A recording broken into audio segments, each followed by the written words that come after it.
Hello and welcome to Blogosphere Serious Influence, the podcast all about the business side of the influencer industry. I'm Alice Audley and I'm the founder of Blogosphere, which hopefully you've heard of. But if not, Blogosphere is a media company rooted in the world of influencers. We run events, an influencer network, and publish a nationally distributed print magazine. And now a podcast too, which I'll be presenting.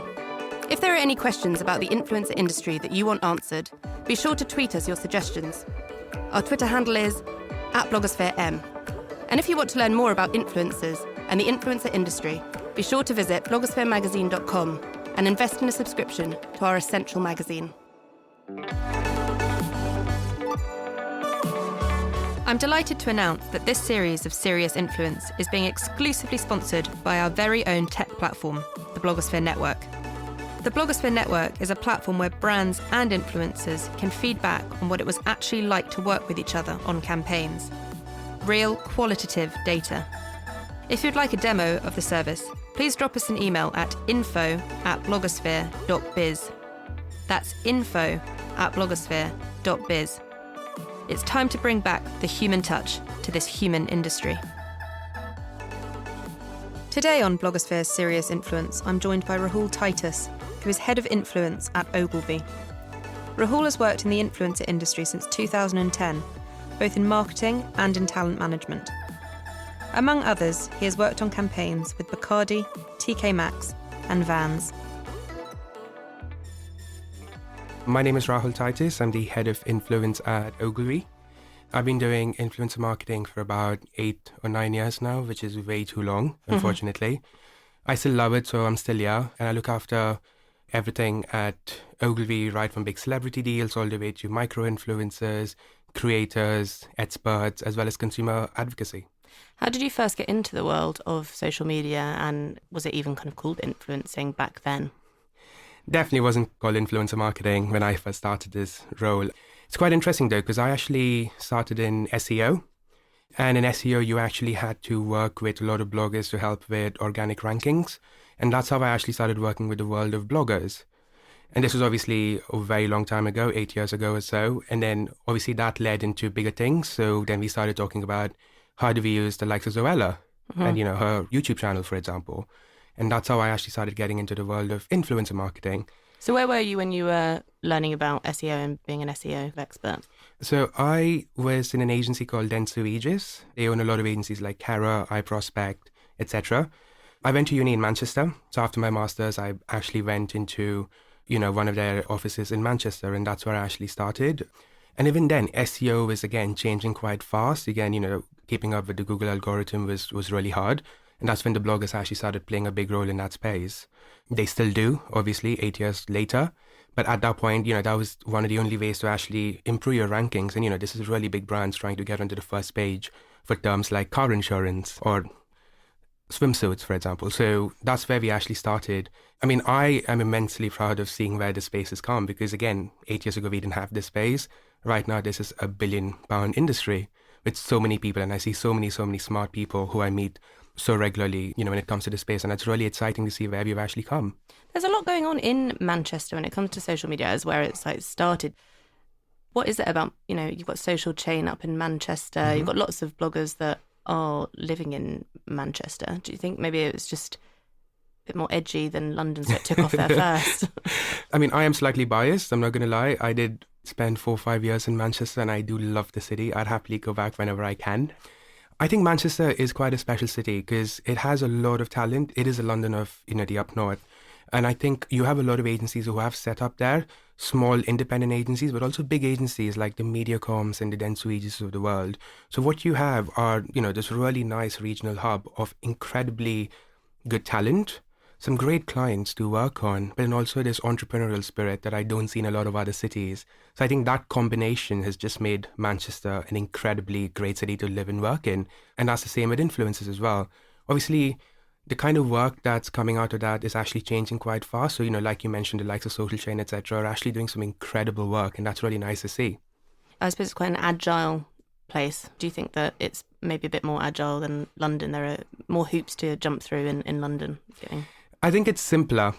I think that's what it comes down to. Things are slightly easier. It's slightly more straightforward. There's no set way. I mean, you know what London is going to be like. You've got a very rigid structure that you have to follow. And I think in Manchester, as it's trying to figure out, where they sat, where they sit as a city, that's kind of, evolving with that time. So yeah, Lends I itself think so. to innovation. Absolutely. But you did get lured in by London. So what happened? You're at Dentsu Aegis in Manchester. How does this next step happen? And this is in what year? 2012, 13, I want to say, when I actually moved to London, yes. So I think the move for me was twofold. So obviously it was personal. I was spending a lot of time in London anyways. I have lots of friends here. I mean, it's where I actually spend a lot of time. So I was actually spending Monday to Friday in Manchester and then coming down to London over the weekends. I had lots of client space in London. So I was spending 3-4 days of a week in London anyways. So for me, it just made more sense to move down. And I think secondly, for me, again, and I think where I was and I think where I wanted to go, this is again 2012, 2013, where influencer marketing was not a thing, but I could really start seeing clients wake up to the fact that they want to do something in this space. Zoella was just coming up. You could see people wanting to work with the big, at that point, small YouTubers in this space, and nobody was really doing it. And there was this unique opportunity for me at Mediacom to come in and actually help set up the SEO team, but then also help set up their influencer marketing team. And it was something I just couldn't resist, unfortunately. So that's why I came down to London. Did you think that you would always go into marketing and advertising? So before influencer marketing obviously came about, was it always going to be your career aspirations to go into that, and why? That's such a funny question. So I've got a degree in finance and economics and a master's in marketing. I was convinced I would either be an economist, it's like most other Indian kids, or I thought I would actually join a Goldman Sachs, become, consultant. And as it came closer to me actually deciding what I wanted to do, my heart was just not in the right place to actually get into, economics or finance, and I just couldn't do it. I've always loved marketing. Marketing's been something that I've always adored. I've always followed ads since I was like 11. I've read all the books, Ogilvy on advertising, for example. And for me, that just felt like a natural fit. And funnily enough, I actually just randomly applied for the job at Dentsu Aegis. I didn't even really want it. And, got through the interviews. And then one day later, I had the job.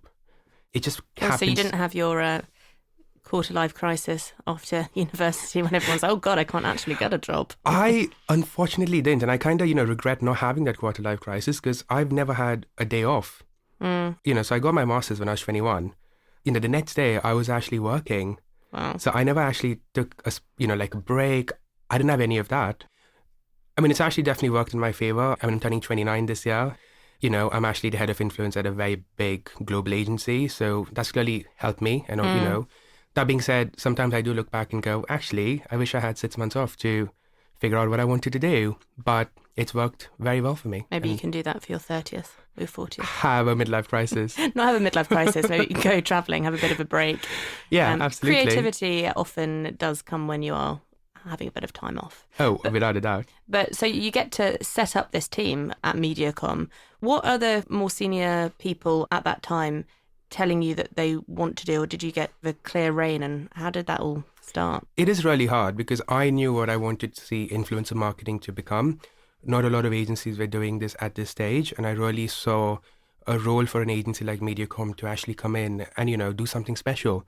Set up a team that actually did performance content marketing, so, where SEO and bloggers, etc. really sit, but then on the other hand, also work with brands to help them with their brand building. And I was, looking around the marketplace and I really couldn't see anybody that could actually deliver both or either or really, really well. And I think that's where I really saw a clear vision. And it's really funny because on my first day, I actually went in and I said, this is what I want to do. And I was very clear on what I actually wanted to do at Mediacom. Obviously, it is always hard when you've got a vision and, you are trying to get people to buy in. But I was very, very lucky at Mediacom, especially because I had a very good team of seniors who actually were very supportive. And I still remember when I first started, something that was said to me was, you are like a startup supported by the world's largest media agency. By all means, go out and do what you have to do. And I've got people like Karen Blackett, who was the CEO at that time, Mehmet, who was the head of SEO, and Tom Curtis, who was the head of MBA, to really help me shape what that department was. So I actually had the freedom to go out and do what I needed to do, make the mistakes I needed to make, and actually set up something that is still running. What were the first things that you did work on in a brand capacity? And were they existing clients at MediaCom, or were you going out and finding and bringing in new people? And you also just mentioned go out and make some of the mistakes. What were some of those mistakes? Okay, so let's start with the kind of clients I worked on. So I think a lot of the clients we worked on were obviously clients that did SEO within the building, or were starting to do SEO within MediaCom. And these were clients who obviously did a lot of on-page optimization and really wanted to take their SEO into the next level. That's when I actually came in to actually help them figure out what their, outreach or off-page strategy really was. And these were clients that were already there. So the likes of the P&Gs, P&G is very, very big for MediaCom globally. Also clients like Direct Line, etc., where we've really helped them figure out how we get to number one for, massive insurance terms. So we had a lot of those. And I think a lot of the influencer marketing clients, so we actually went out and won because this was brand new. Nobody even used the word influencer marketing. And what I was trying to show them was how you can actually, achieve a little bit of your SEO, help with your paid media, talk about brand building, and also show integration. So for those kind of clients, I actually, had a list of clients I wanted to go out for within the building. So clients like Bayer, who have Caniston and Rennie, etc., but also clients like Shell. And if you see both those clients, they were not typical influencer marketing clients. And I'm actually very proud of the fact that we actually made them take, quite a brave step. Because they were sort of one of the first early adopters of trying it out. Absolutely. And, exactly that. And I was very proud of actually having these clients trust us enough to take the step into the unknown and really push their marketing plans into something that was different. It was not a TV ad we were producing at the stage. We were talking about partnering with people on a 12-month basis. We were talking about, getting a content series out on YouTube, which for a brand like Rennie, indigestion tablets, you just have to kind of look and go, what? But it worked really well. What were the sort of results of those early campaigns? And were the brands, clients surprised at how effective it was? Yeah. So I don't think that surprise element is ever gone. So in the 8 years that I've done it, I've actually not seen clients still not surprised at how incredibly efficient influencer marketing actually is. And that still surprises me, to be honest, because when it's done right. When it's done right, obviously. I mean, I'd like to hope that we do it right, wherever I've been. And that still, baffles me. Just the fact that clients are still really surprised at how effective it is. And I think that really comes down to measuring effectiveness, because, even at the very, very early stages of when I used to do performance-based SEO work, it was very results driven. We were not trying to create fluffy content for the sake of creating content. It was very much, here is my KPI, here's how I need to hit it. And I think that background for me is really translated into how I do influencer marketing today, because, when I do influencer marketing today, I obviously have a very KPI driven approach, and it really changes, because if a client is really bothered about mass awareness, then absolutely fine. Reach and engagement and things like that is a very good metric of things like mass awareness. But if a client's actual ultimate goal is sales, there are ways to track these things. I mean, I just think people are too lazy to actually, take that one extra step into figuring out what the right answer is. Or maybe there are a few people who it's not in their interests to actually have those results out there. I think we're coming full circle, aren't we? Because at the beginning, you have the SEO, you're on the blog post with the trackable links, and then it suddenly booms and everybody wants a piece of it. They don't really know what they're doing on a mass level. Now everyone wants to know about the return on investment, so they're looking at ways to track that properly. Yeah, without a doubt. But then I think for me, that's always been the end result. Because again, if you can't deliver, results for a client, what is the point of doing something? And I strongly believe in that. So for us, it's always been results driven. Everything I've done has always been, what is the KPI? How do we actually get there? And actually, in this space, you also need to have the confidence to go in and talk to clients and actually be quite realistic and be quite honest about it, because I don't personally believe that we have enough honest conversations in the space we work in. It's great to go sell in a campaign and say, we're going to create 45 posts over the next 6 months and, have 10 million reach. But sometimes you do need to go in and actually manage conversations and go, actually, this campaign's not going to deliver what you want, but we're going to create some great content. Are you actually okay with that? And I don't believe that a lot of people are actually having those conversations. You can measure sales, but maybe TV is more effective in driving sales for a brand. And that's not a bad thing. It's better to have that conversation than go, we will track sales and actually not sell. Not to overpromise and underdeliver. Exactly that. Which has happened to quite a few brands. And thus now we have the situation where trust is in the space isn't great at its best, I'd say, at the moment. Yeah. I think there's a lot to be done by us as an industry to gain back the trust we've actually lost. I mean, you know this, Alice, I talk a lot about the tragedy of the commons in this space where, again, great space, lots of opportunities. And what's happened is that you've had a lot of bad players come into the space and actually try to mine the opportunity. And then, we've actually overexploited the space. Too many bad players has actually meant that the whole industry as a whole is right now suffering. Really sorry for having to relate it back to economics, but that's actually where we are. It's the same thing that's happening in forestry or fishery, where there's overexploitation of the common good. And because of that, everybody, people like you and me who actually do this right are also being given a bad name.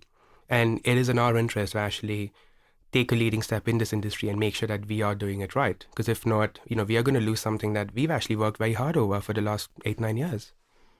What steps do you think can be taken to ensure that? Do you think it is surrounding education? Or, I mean, in the last few years, we have seen a rise in just how many people are within the space and that over exploitation, and it's been monetized at so many different levels that what it's based on at its core is trust and word of mouth. But do you think that we'll see some consolidation because maybe the funds actually aren't there to hold everybody afloat?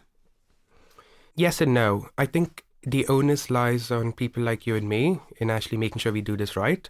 I think Blogosphere magazine is a great example of somebody that actually has been a market leader in making sure that we, lead the way with the right way to do things. So I think your magazine, the podcast, everything is a step in the right direction. I think there needs to be more, obviously. I'm not paying Rahul. Except in coffee.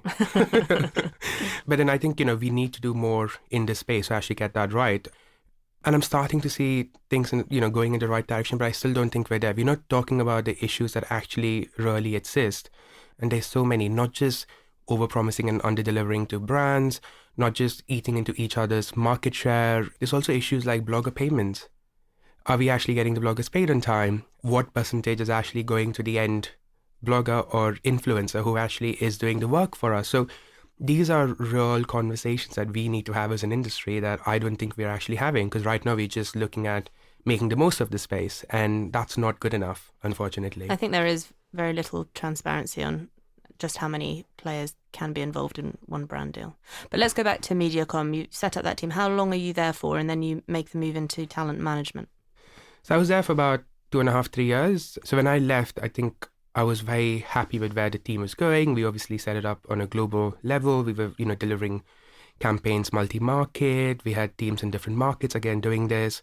And we actually had a clear distinction between the SEO content team and the influencer marketing team, because that's how much the team had grown, which is great. And I think for me, I could almost see the next 10 years really playing out. And I just needed to try something new and again, explore a very different side to it. I wasn't really looking at moving at all when James Grant got in touch, wanting to reshape their talent department and actually look at, reshaping how they do social. Again, a very traditional, very big talent agency wanting to do better in the world of social. And I thought that was a very good challenge at the time. And, I just couldn't resist going in and trying something different. So I left MediaCom and then joined James Grant to do exactly that. What is their social division today? Is it something that has taken off? It quite difficult in some ways if you are working with traditional to then set up a whole new division. And again, that value point, was it difficult for you? Yes and no, because if you think about where influence is going, so if you see my title, it's actually head of influence, it's not head of influencer marketing, and that's a very conscious decision. I mean, where I see the space going right now is actually what we call the spectrum of influence, because I think anybody that has influence has a role to play in what we call influencer marketing. Because right now, I know we're very focused on social, but what's not to say that a celebrity has no role in influence or a consumer advocate has no role in influence. So my way of thinking right now is that anybody from a Martin Freeman for a Vodafone, your Zoella for a HomeSense, your bartenders for Bacardi, to your consumer superfans for TK Maxx are all influential, and we should treat them as influencers. So the department that I look after now basically covers that whole spectrum. And I think with James Grant, that's kind of where they've gone as well. They have their entertainment division and they manage everybody from Ant and Dec all the way to Ollie White. Very different parts of the spectrum, very influential in very different ways, but still influential. So that's where I'm seeing a lot of the industry starting to go as well. And there's 2-3 reasons for that. mainly that difference between what constitutes a celebrity and what constitutes a social influencer. I mean, that gap is really reduced. They still have a social following, so does a social influencer. Obviously, they influence in very different ways, and we have to be very conscious of that. And don't you think that the audiences are a bit different as well? Of course. So maybe a traditional celebrity may be better for the mass awareness piece, but a social first influencer who has that trust from the audience would be better at converting. Absolutely, but still influential. Yeah. And I think that's where we are starting to see that divide. I mean, obviously the way you use talent and the way you obviously use them as part of your strategy might change. Your media plan might change, but at the very crux of it all, they're all influential. And I think that's the approach we're taking at Ogilvy, which is actually taking a step back and actually looking at what does influence mean for a brand like Boots? What does influence mean for a brand like BA? And actually, how do we answer that question? If it needs a celebrity, great, then that's the right approach for it. If it actually means it needs a social talent, fine, that's absolutely fine as well. But then it's just taking that step back to actually have a strategic point of view on what influence means, which is what I don't see a lot of this industry doing right now. And in terms of valuing across that spectrum of influence, say you mentioned there you've got Bacardi and bartenders. Say a bartender has their own YouTube channel where they do mixology and, all of this stuff. A very engaged audience there, but not quite the same eyeballs, but potentially more of those eyeballs would convert. So would you ever pay more money to someone that has fewer views? Without a doubt. Yeah. How do you value against that? Because so many people are caught up with this many views or this many impressions. So I can categorically tell you we don't have a formula for how much we pay or how we pay talent, influencers, whatever you want to call them. And I think that really comes down to the way we approach it, because exactly what you said there. If somebody has 300 followers, but they're absolutely the right audience that we're trying to get to, that matches back to the KPIs that my client has from a campaign point of view, then that person is actually more influential than me getting 20 celebrities at millions of pounds, because that's going to convert better based on the KPI. And that's where I'm talking about this KPI-based influencer marketing approach, where us as an industry, we're so stuck up on the who, which we all talk about a lot, and the how, we're actually forgetting what that outcome is. And if you actually do outcome-based planning instead of output-based planning, you can actually get to that answer a lot better. And an outcome being a sale, an outcome being getting more, in the case of Bacardi, getting more bottles in people's hands. In the case of Boots, getting a 16 to 24 audience to look at Boots as their first choice. If you start planning based on those outcomes and not views, engagements, etc., you actually deliver much better results. I mean, according to me. Yeah, I mean, that does sound like a sensible but new look on it. It is very different. And I think when we go into clients and try to explain why we're doing it that way, there's a little bit of, but then tell me my engagement rate. So yeah, I mean, we will tell you your engagement rate. That's not what we're trying to do here. What we're trying to do is actually elevate influence. And I think that's what we need in the space today. There's so many people who do the same thing, hold a product up on an Instagram content saying, buy this product, it's great. I mean, does that really work anymore? I don't think it works anymore. I think there's a little bit of a fakery to it all. You kind of look at it and go, that's obviously paid for, that's clearly not authentic. And I think for us to get back into where we should be on the right track to elevating influence, it really needs a new approach and a more sensible approach. And I think that's where what we do at Ogilvy is very different to a lot of other agencies. We are a creative agency that's got quite a big influence team. Yeah. And I know we're one of the only agencies who do that. Sort of authentic, branded storytelling. Absolutely. Could you give me sort of an example of going in and speaking to one of your clients and how that works? And lots of them, just said, tell me my engagement rate, because that's now the buzzword. But do you have clients that say, I've got this list of influencers and we feel that they're aligned with our brand, and how much education is around that? So I think there's a few questions that we get asked to answer quite a bit, which is the who. So who are these right people for a brand? How? And then what we actually deliver. So to be honest, most questions kind of categorically fit under those three categories, if I'm being honest. The who is not that complicated anymore, if I'm being honest. There is enough tools and data and technology to help us make the right choice. And there's plenty, and I'm not going to go into details here, but we use something called Influenso, at Ogilvy to come down to the right answer. And it's basically a very smart technical way of finding out how we match brands and influencers based on audience engagement, geo and demo data, age group, etc., brand affinity, etc. So the who is actually easy. The big thing that's changed in the last 6 months is brand safety. And I cannot stress this enough. If you're a blogger, influencer, if you have any fake followers, fake engagement, try to clear your profile. It takes us less than 10 seconds to look at a profile and go, he or she has had fake followers, maybe of their own accord, or, maybe it's just acquired, but it's there, and that makes you not safe for a brand to work with. Why do you think so many people, though, are still working with people with fake followers? Because they don't know. Because there's not enough investment, because they're so worried about getting to the answer so quickly, they're not really spending the time to figure out why somebody is right or wrong for a brand. And I know it sounds silly that we're still having this conversation, but we still are. I've seen plenty of agencies and plenty of brands kind of work with the wrong influencer and actually mess up the whole campaign because they haven't done the due diligence at the very start to get it right.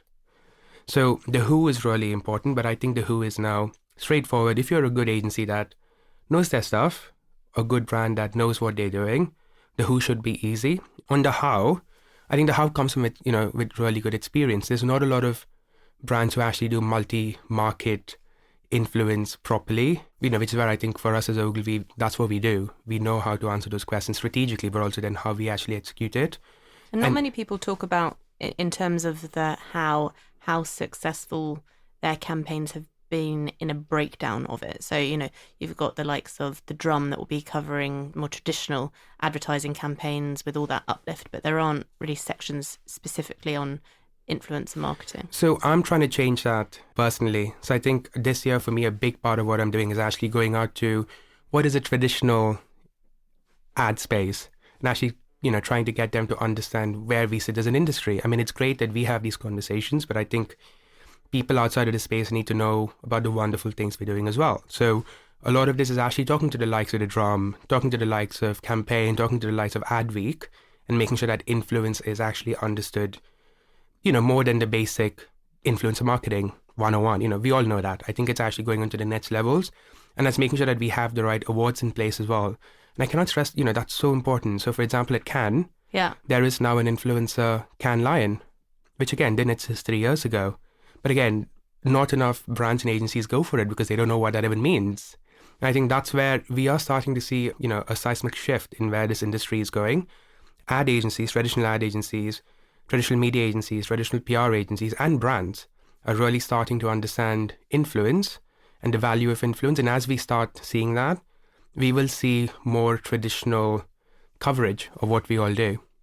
You've mentioned a lot of people on one side of that, you've got the PR aspect, you've got the marketing. There is room for everybody to do it right, but do you think sometimes I see people that are just starting to dabble in the influencer world, and they still think that it will be very cheap and they can get huge returns, and they push it over just to the PR division. What are your views on that? So at Ogilvy, we went through a next chapter transformation last year, very publicly, all over the press, as I'm sure you've probably noticed. And I think that was a very important step change in the way we approach communications as a whole. Because I think there's a lot of agencies that can do wonderful things. And within Ogilvy, we had wonderful agencies that did very different things. So O&M, who did excellent creative. Ogilvy One, that was, one of the best customer engagement agencies in the world. We had OPR, that had PR, etc., etc., etc. So what we've done is actually combined all these agencies, and we are now one Ogilvy, which means that the way we approach influence has also changed. No longer are we looking at influence as a PR agency, as a creative agency, as a customer engagement agency. What we're looking at is influence as influence. And I like to think that's where this industry should be going. Because again, what I've noticed is that depending on where you go, the output is very, very different. You go to a creative agency, what you get from influence is very big thinking, integration, probably in a TV ad somewhere, kind of influence. You go to a PR agency, what you get is very tactical, very smart, not very results driven, but very, very good influence. You go to a media agency, you get a media plan with a very specific CPM, CPE model. And for me, I think the combination of all those things is actually what makes us powerful in influence. And I think that's the approach Ogilvy's actually taken. our approach to influence is no longer based on where we sit, it's actually influence, which I think is also where I'm seeing the industry starting to go. Clients are no longer asking for influence as part of PR, influence as part of advertising, or influence as part of customer engagement. What they're asking for is influence. Tell me what influence looks like for me, tell me how I get there, and tell me how I can do something that's different. Do you think that if that is the way that the industry is going, that is potentially quite dangerous to influencer-only agencies? I have to be so careful what I say, yeah? Yes, actually. And, this might be just relevant to the work I do and the clients I work on, but then what I'm seeing is that people don't want influence as part of influence. They want integration. They want to see influences as part of a wider plan. And I think that's how it should be. You never look at a TV ad on its own. You never look at a digital out-of-home print ad on a bus stop on its own, do you? And why would you do the same with influencer marketing? So there is a need for specialists who can obviously absolutely nail the space. It's people like you, me, and the influencer agencies. But then that's not answering the bigger question that clients want to get to, which is, what does influencer mean for me? Do you think that maybe some of the bigger agencies will buy out some of the smaller agencies? I can definitely see that happening, to be honest, because as clients start demanding more complex influence work, these agencies are going to need to staff up really quickly to answer those questions. And not just agencies, even brands. In-housing is really big in this space right now. Yeah. And as part of both those conversations, I don't see why that would not be a viable solution, buying up an agency that actually does this really well. Most agencies at this space are still really small. You're not seeing massive, multi-market, complicated 400 staff agencies. You are still seeing startup-ish influencer agencies in this space. And I think that's not a bad solution for a big agency wanting to own this really fast. And that's not a model that's unknown to the world of communications. Yeah. We've seen WPP, Accenture, etc. do that all the time. And Dentsu just buying Gleam is, again, a good example of where I'm seeing that space going. Do you think as a lean influencer-only agency that in terms of the time period that you have to be bought, if people are bringing it in-house, that there's actually that sort of an 18-month, 2-year window where you kind of want to be bought up, otherwise it's going to be tough the other side, in your view? No, because there's always space for innovation. If there's something that I've learned over my career, but also over the history of advertising, let's say, is that the agencies and brands that actually innovate and are quite unique keep up. Ogilvy is a great example of an agency that's been there. It's a founder agency. It's been there for 60, 70 odd years. And then we're still keeping up with the times, and we're still one of the largest agencies in the world. And I think there always will be a space for people that can innovate and give you a different solution. So I don't think it's time sensitive. That being said, it's not a bad time to be talking to brands and clients who actually want to do this right and actually getting to a solution that works for both you as well as the small startup agency. You mentioned earlier Bacardi, British Airways and HomeSense. With HomeSense and the Zoella partnership, how did that campaign start and what was the output that you wanted and why was it that you went for Zoe? I think most people would actually assume that this was HomeSense going up and saying, we like Zoella, let's create a campaign where we can actually connect it back to HomeSense. And that's where most typical campaigns happen. I have to be very honest and say this is completely different to how we approach Zoella, because how we ended up working with Zoella is that we knew Zoella has an existing relationship with HomeSense. She's a massive fan. She has been a fan for years. We've always engaged with her. And based on the fact that we've got a relationship with Zoella going on for the last 2-3 years now, this felt like the right time to be looking at a branded campaign to take that to the next step. So most people in influencer marketing campaigns would start this 2 weeks before the campaign goes live. We've actually been doing this for 2 years to actually get to this stage. And I think that's important. People really don't acknowledge how important relationships are in this space, one. Secondly, the reason we went down working with Zoella is that it was the most authentic way to work with HomeSense.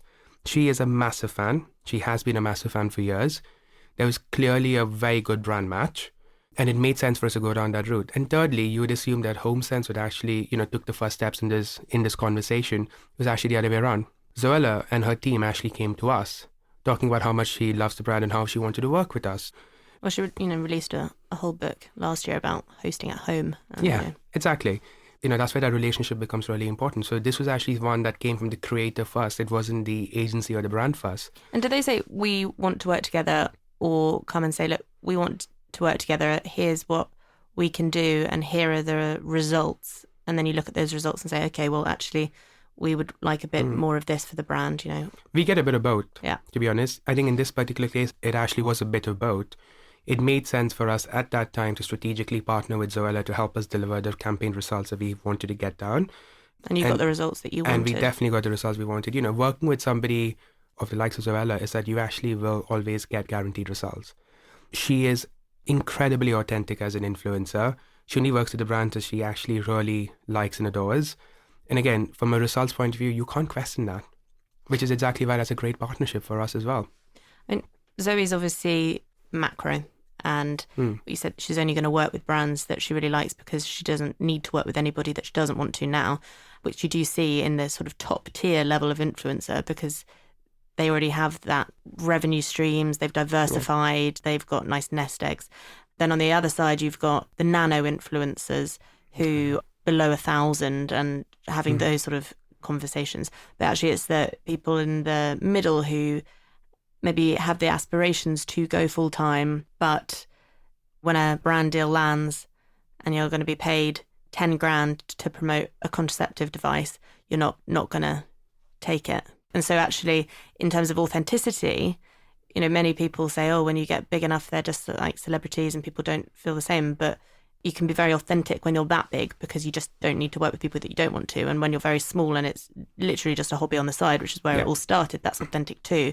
But it's this mid-range where you have to be, do your due diligence in who they've worked with before. Because that's a big thing as well. It's, what campaigns have you done before? Yeah, absolutely. So I think on that, I think the one thing that stands out is authenticity. It doesn't matter if you are a Zoella. It doesn't matter if you've got 500 followers. Or you're a mid-tier influencer that's kind of in between, like you said. And I think it doesn't matter where you sit on that spectrum for me. As long as you don't sacrifice your authenticity, I think you will be fine. Because it's very risky for a nano influencer to actually work with a brand they don't want to work with, because that's going to come back to bite them at some point in the future. With the macros, they have a lot more to lose anyways. It's same with the mid-tier influencer, because yes, you're trying to go up a tier. Yes, you're trying to make more money, make this a full-time career. But then if you at any point give up your authenticity, that's going to come back and bite you. It's the same with fake followers and fake engagement. If you ever bought that, that's in your history. That's your CV. Your CV is going to always show what you've done. It's a more risky area because when you've got to pay your rent and you've gone full-time and then a deal comes that it's, really got to think long term when sometimes you might have short term pressures. And it's really, really hard to think long term when you've given up everything to make this a career. You're absolutely right. But that being said, you should not be risking the long term either. You wouldn't want that on your CV because yes, you might hate yourself for this 1 month because you might not have enough money to live the lifestyle you live. But then in 6 years' time, that actually might come back to bite you. You don't want gambling, for example, cigarettes, etc. on your CV. You just wouldn't want that. So it's the same with this influencer space. You just don't want that wherever you sit. I know we talk a lot about authenticity and how important it is, etc., but I genuinely think that's the biggest thing that we have in this industry. The minute you lose that, you're gone. There's no point in you doing this anymore. And you can see that happen. You can see that happen with a lot of your TV stars, etc., who obviously push the boundaries a little too much. And you know what? They will be irrelevant very, very soon. Yeah, definitely. What is the best brand campaign using social first influencers that you've seen? Can I use one of mine? You can use one of yours second. First of all, one that you haven't worked on. I think there's plenty. To be honest, if you asked me this question 2 years ago, I would have to really struggle to get to an answer. You know what? I'm actually like a proud dad, and that sounds really sad, but I am. Because when you actually look at the space, you're seeing plenty of incredibly good campaigns that I see taking this face forward. So the Curiosity Room by Google, I thought was incredibly good as a campaign because it just connected all the dots really well. Experiential, nanos, micros, creators, actually doing something that was well beyond promoting a Pixel phone. I thought was incredible. One. anything in beauty today, a big beauty brand has definitely nailed influencer marketing. The L'Oreals of the world, the Maybellines, the Rimmel's, any of the big brands, I think are really doing well. They are really pushing integration, which I think is massive. That's integrating influencers into TV ads, paid media, experiential, organic, SEO, magazines, point of sale. And that's when you actually start delivering real results, that you actually see the power of integration come through. That's real communication. And I'm seeing a lot of the beauty brands absolutely nailing that right now. And I'm also seeing brands actually taking a lot more of a risk.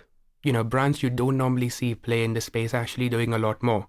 That's always something that I'm always proud to see, the randomest brands like the pharmaceutical brands, travel brands, working across the whole spectrum, not just focusing on one side.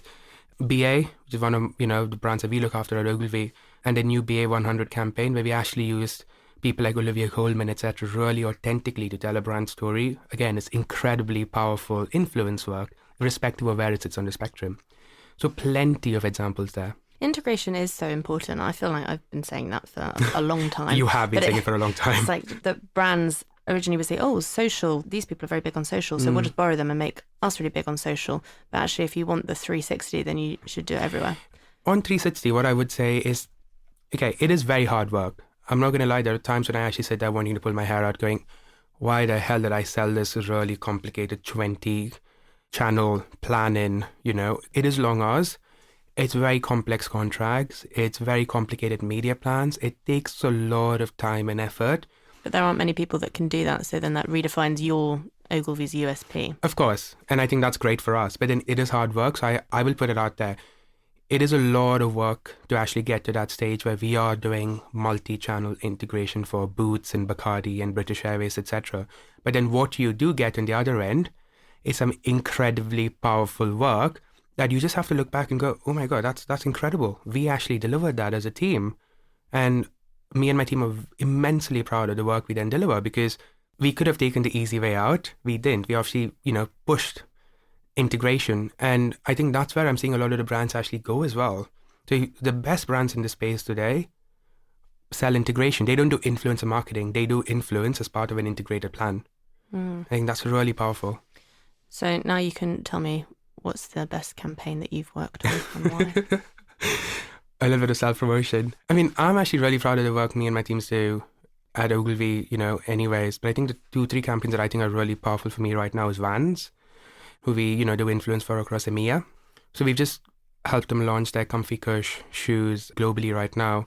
And for me, that was really interesting because we had some really powerful creative as part of the approach. We had some authentic influencers, took them to New York for a back to high school launch event with Lil Wayne, etc.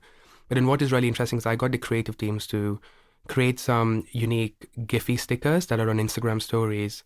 And obviously the usage of that is where we actually saw extra integration. I mean, we saw, I think, 2 million plus views on that already, and it's going. And that's creative really coming into influence, and just simple creative, but really delivering on influence for us. Also really proud of the work we do in Skoda, another brand we look after. And for them, what we've been doing right now is actually making sure that we're balancing the gender parity in British cycling. So a lot of the work we're doing around influence right now is working with female cyclists and making sure that we are getting their voices heard and making sure that, the gender parity is actually gone in the world of cycling. And again, that's influence again. And that's so powerful. And when I see the results from that, year-long campaign, I mean, I feel very proud. Look at what influence can actually deliver beyond views and engagement. And again, that's why I'm not telling you that campaign had 4% engagement rate. That doesn't matter as long as you've hit the business outcome. So you'll be looking at, in terms of that, one of those sort of metrics would be sales uplift, and you can see that your year campaign has caused that brand to have. So sales uplift is really important because, again, businesses want to sell. That's literally what we're there to do. I think David Ogilvy said, we sell or else, which is very true even today. But then I think the other thing is, again, it doesn't have to be all connected to sales though. It's the outcome that a brand wants. In the case of Skoda, showcasing the work they do around gender parity in British cycling, as long as you do that, it doesn't matter if you sell more cars, because that's the outcome your client wants you to deliver. And I think that brands do need to be careful when they do pick the messaging that they want to get behind. We've had International Women's Day, and when a brand gets behind a movement that doesn't sit quite right, then it can be worse. Goes back to authenticity, right? Yeah. I think you need to have a right to play in that space. There's no point creating a campaign because it's International Women's Day, because that's not going to deliver what you want. And I think people can see through that. Just like your audiences for an influencer can see through authenticity of the content they produce, same with the brands. The audiences for a brand can look at something and call bullshit in less than 10 seconds. The same rule applies to everybody. You talked about Vans and going over there and doing an event. How important are events and experiential? And are you seeing a rise in that? And can you also talk to me a bit about earned media value and your breakdown on that? Sure. So I think the value exchange is the starting point of any conversation around what you're trying to achieve with an influencer and how you monetize them. It doesn't always have to be monetized, and that's okay. I think we are very, very honest about the fact that this is a way of living for a lot of influencers, and we have to obviously compensate them for their time. That being said, not all influencers are looking for a monetized compensation point of view. It could be money can't buy experiences that gives them unique content that their audiences, can only see on their channel, exclusive content, for example. It could be them actually working with a brand that they actually really want to work with, and we just enable that to happen. So not all conversations have to be about money. When it is a lot of work, I think I'm the first one to come out and say we should be paying our influencers because we need to monetize the way we work with them. That being said, the value exchange can be defined in a lot of other ways. Could be those experiences, could be experiential, like you said, because I'm seeing that really playing a big role in what we do right now. So Boots, for example, is at the Glamour Beauty Festival as a sponsor. We've done the Boots Beauty Festival in the past. Experiential is very, very big. And we can see how we add value to our influencers' lives, obviously. And brands come back again and again for events, don't they? Absolutely. And there's so much to talk about all the time. So it makes sense to create something that's quite unique. But then, so is money. When I am asking for an influencer's time, 6 days, to fly to New York, create content for us, deliver some excellent creative propositions, etc., that is time. You and I get paid to do what we do. Why would we not expect to be our influencers? And that's a conversation we should be having. Earned is not dead. We do a lot of earned work as well. But then it comes back to that value exchange and where we see that value exchange being defined as. Sometimes with the earned media value, it can feel more authentic. But then I suppose when you have the monetized relationship, you can relax a bit more that it's definitely going to happen. Yeah, and I think that combination is where we sit, right? There's something where earned is the right way forward, and sometimes it's a paid conversation. And I think you'd have to strategically take a step back and look at what you need to deliver for this campaign and what you're asking these influencers. If you're asking them to create, 4 20-second edits for paid media, where you're, putting their face on point of sale, that's not an earned conversation. And that's okay. That's absolutely fine. But there's times when it is purely an earned conversations. And, we have those conversations with our influencers. We actually go up and say, in this campaign right now, this is not a paid for campaign. Are you happy to work with us on this campaign? This is what we think we can deliver for you from a value exchange. If you are, great, let's do it. If not, completely understand, because we understand this is your salary. And if you're going to do this beyond paid work, then yes, that's an extra. When you're thinking about it as the umbrella of influence, and obviously you have the TV, the out of home, but within the social platforms themselves, are there any social platforms that you think don't have influence anymore or just aren't really, you're not interested in pursuing? So we have stopped doing Snapchat unless it's a really Snapchat specific campaign. I've always seen Snapchat kind of dying because I just didn't see the space it occupies in a very crowded landscape. So for me, Snapchat is not something I would focus on today. I'm seeing a whole new range of platforms for a whole new generation of people and kids, unfortunately. And they are coming up and they're there and they have the audiences today to actually back up us investing time into figuring out what influence looks like. So TikTok, I think, is really big and I think so undervalued in the space right now. We've actually just delivered one of our first campaigns for TK Maxx on TikTok. And there is a space for TikTok in this world because when you're trying to hit a younger audience, it could be the right answer for you. And a TikTok trying to, obviously the audience that they have are younger, but do they want to onboard older people to the platform? Well, I don't know what TikTok's marketing plans are, but then it does look like it is a platform that's targeted at a very young audience. And I think sometimes, you know what, fewer, bigger, better. Trying to focus on trying to get that right is absolutely fine. And for us, I would not put TikTok in for a brand that's targeting a 35 plus audience. It's not a Dove platform, and that's okay. But it is for a lot of, young brands. And that's where we have to go. We go where the audiences are. There's also just a huge amount of money in younger brands anyway. If you look at the highest grossing YouTuber of all time is 8.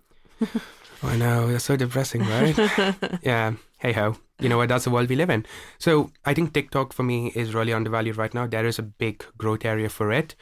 I also see Amazon on the other end of the spectrum actually becoming really big. As you know, Amazon's influencer program is doing very well in the US, and I know the US teams are actually using them quite a bit now. I can see that model being replicated across all the other markets, including the UK, very quickly. So Amazon have brought in their creator-specific URLs where they can have a shop front and so that. What else are they sort of doing? Because you've got Amazon coming in, you've got Facebook who launched their influencer platform in the US last year, which is maybe about to launch here. Yeah, and you've got Facebook Watch that launched at the end of last year, and the streaming services who are competing with YouTube, but also Instagram TV. And then also like some Netflix. Yeah. And then you've got BritBox, the amalgamation between ITV and BBC, trying to compete on that streaming. In terms of what's happening to content, do you think that we're in the move to now things that are more premium and well thought through? But Netflix don't do advertising yet, but there's questions that they may bring in advertising, I believe. So I think that is a big question. I don't think there was a question there, Rahul. I think it was a monologue. So let me try to answer that monologue. So I think a few things on that. So one is, let's start with paid for content.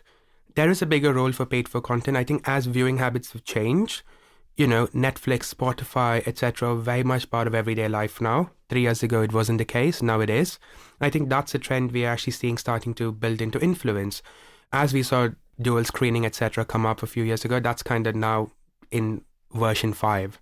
So yes, there is a space for YouTube Premium, YouTube Red, etc.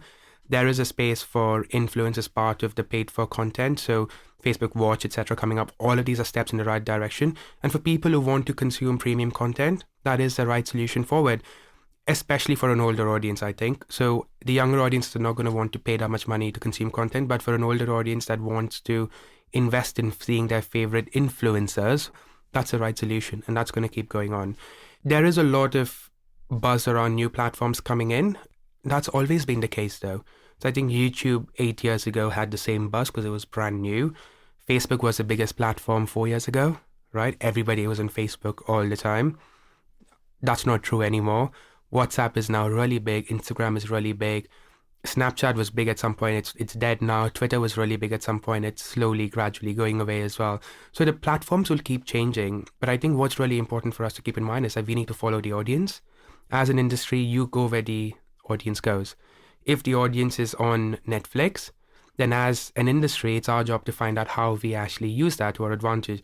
If our audience is on Amazon, which is now very, very, likely the case, we will follow those audiences. And that's where you see the platforms going. So the Amazon influencer program is a step in the right direction because they know their audiences are there. It is the second largest search engine in the world after Google. People kind of forget. There's a lot more people who now go onto Amazon and search for things directly than actually going to Google. And that's scary, but that's the world we live in. I think that's where the space is going as well. Same with TikTok. With their influencer program that Amazon are doing, do you know any more sort of about it? I think there's a few parts to it that we currently know. So merchandising is going to be really big. And right now there's no uniform global platform for creators and influencers to actually sell merchandise properly. Yeah. Right? So I think that's really going to help with the e-commerce side of things and actually monetizing influence in a very different way. That's a clear win. I can see Amazon really owning that space because nobody does it. It's a brand new space, and that goes back to innovation in the space. They are going to win that.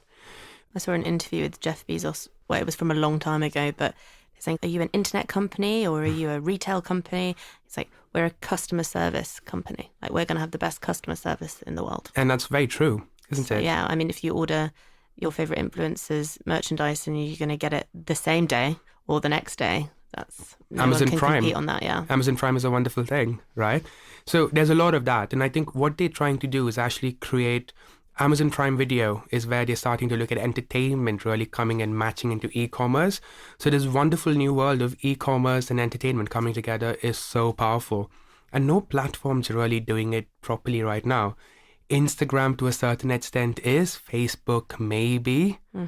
Nobody else is actually, marrying the difference between entertainment and e-com. And that's where I think Amazon's really going to have a beautiful space where they've got this influencer program where they can actually create some great content across the whole spectrum, not just the big influencers, but also the micros and the nanos where, word of mouth's really coming back into the, into its own, but in the digital format. It's where Mumsnet, I think, is kind of going, isn't it?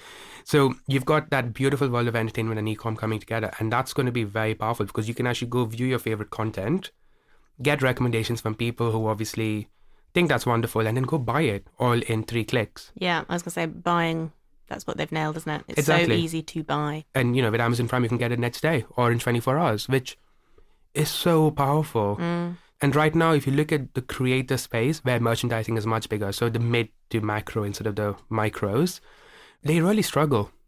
If you talk to people in that space, they really don't know how merchandising works. Most people don't. And it's so complex. You have this creator in China. It's just very, very complex right now. This is going to really help stabilize this space and actually give influencers another way to monetize their audiences. Very interesting. It's scary.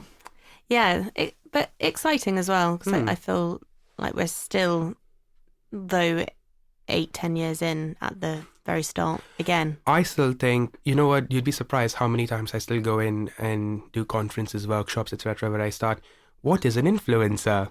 There are 5 ways to work with an influencer. You'd be surprised so many people still don't know it. Because yes, you and I have been doing it for 8-9 years, if not longer actually. But then most people have only started doing it 2 years, 3 years ago. So they're still very much at the start of that journey. So for me, I think we are still going to be in our innovation/startup space for another 5 years at least. A big thanks to Rahul for coming on the show. You've been listening to Blogosphere Serious Influence with me, Alice Audley. Be sure to check out blogospheremagazine.com for influencer industry updates. And why not treat yourself to a magazine subscription whilst you're there?